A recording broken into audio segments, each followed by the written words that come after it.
It's the end of the week, but the end of the first show of 2015, and that means we'll take a time now to take a look back at the best movies of last year. Arise America anchor Debbie Turner-Bell sat down with editor-in-chief of ShowBizCafe.com, Jack Rico, to count down his list of 2014 favorites. Let's start with, we have different categories: best drama, best action, best thriller, best comedy, best animation, and best romance. We'll begin with the best drama. Yeah, this is Boyhood, in my opinion, and it's a very close second to The Imitation Game as well. I think they're both fighting for Best Picture at the Oscars, but I'd have to probably give it to Boyhood at this moment, simply because this is a part of, this is a historic piece of cinema. No one's ever done anything like this. The ambition, the scale, the scope of trying to accomplish something like this, it's extremely almost excessive in the ambition of a director. And you got to remind people, this was literally shot over the course of 12 years. And Richard Linklater, who had done Dazed and Confused and various other films, he decided over the course of 12 years over the summer to go in for 6 days and to shoot a little boy who started growing up during these 12 years. And what we see is something so authentic, so real, so genuine in the dialogue. It almost feels like it's a mirror that you're watching of your own youth kind of growing up and all the trials and tribulations that your family goes through, heartbreaks and things like that. And I think ultimately movies don't get that close to the emotion of the view of the audience, and I think Richard Linklater accomplished that here. All right, let's take a quick look back at Boyhood. We have a new student joining us today. Hey, dude. Welcome to the suck. Mom. Have you been partying? A little bit. Oh, okay.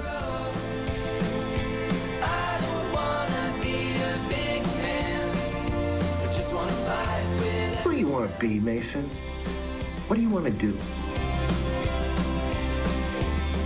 Expect a lot of Oscar nominations of this, probably Best Director, Best Picture, and Best Supporting Actress for Patricia Arquette. So innovative, a very bold Absolutely. idea in that regard. Okay, let's go on to Best Action, Captain America. Yes, when people talk about action, this to me is the best one, simply because it's a sophisticated action movie. It's not the typical Hollywood formulaic, cookie-cutter action film.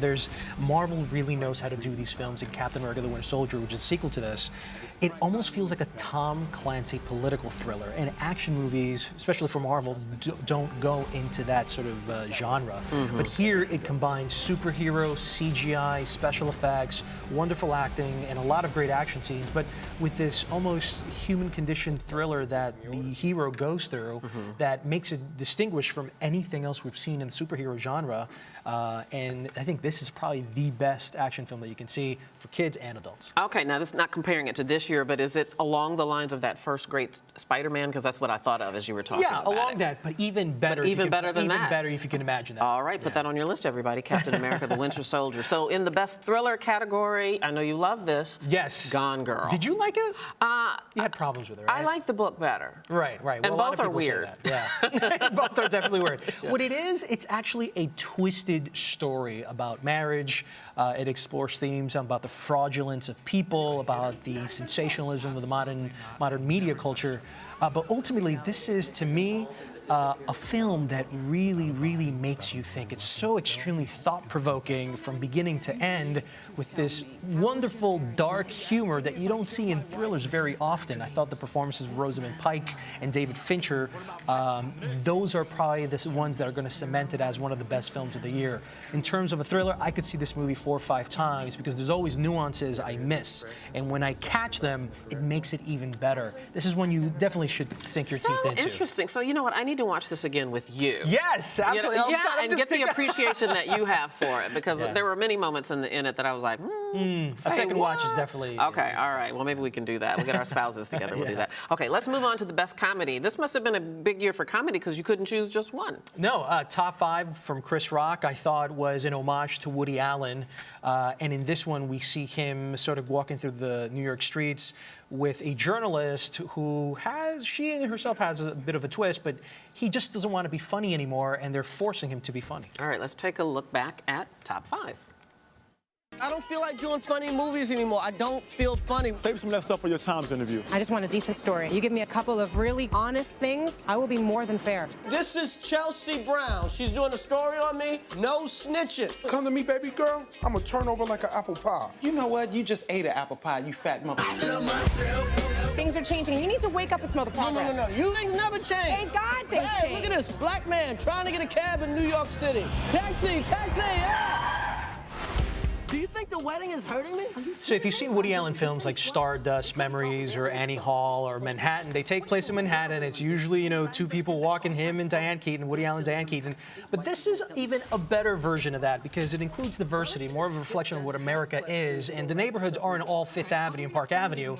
They're, sections uptown, downtown, midtown, and all of the economic classes. And that's what I like about this. Plus, it has the own trademark Chris Rock style, where he goes inside politics, race, relationships, and ultimately, it is a very funny film. Just from the trailer of what we saw, there's moments that you just can't stop. Oh yeah, I laughed out loud just from the trailer. I'm a big Chris Rock fan. I think him is really funny and really smart. Really smart. Okay, so your tie for best comedy of this year is Grand Budapest Hotel. This came out very early, and for us to even talk about it, just talks about the skill and talent of Wes Anderson in this film.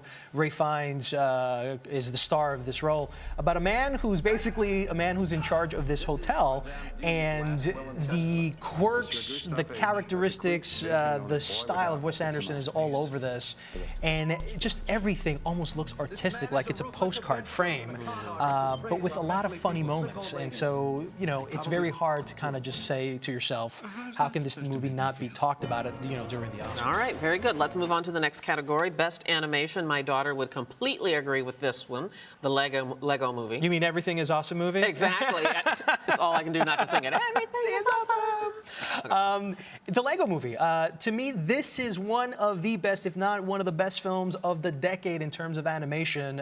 It gives Pixar a run for its money regarding Toy Story.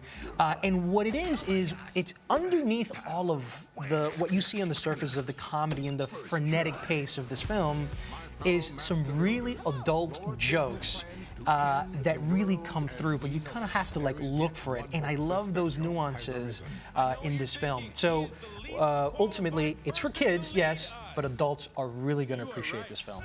Yeah, I would agree. And I would say that it's for older kids. I think 12-year-old boys are the perfect audience. Yeah, for probably, this movie. yes. Okay, so the last category, Best Romance, my favorite category, The Fault in Our Stars. Yeah, it's not a great year for romance movies, but this is probably the standout. I mean, if you walk in there not crying by the end of the film, something's wrong with you. This has to do with two cancer patients who are dying, but they find each other and somehow try to manage and cope with the eventuality of what death is at a very young age. So throughout the whole film, you're coping with them of what's about to happen, and they sort of accomplish these dreams and fantasies that they wanted to have. And it's just beautiful, it's authentic, it's genuine, it just feels real. All right, very good. Well, there we have it. We have our watch list for the rest of the time that we're off during the holidays, and to get us ready for the rest of the award season. Yeah, next year we'll do the best previews of 2015. I have a lot for you. Absolutely, Jack Rico. Thank you so much. You got it. Happy New Year. Happy New Year to you too. And that'll do it for this edition of Arise America. I'm Gary Anthony Ramsey. Debbie Turner-Bell will join you again next week. Thanks so much for spending part of your day with us.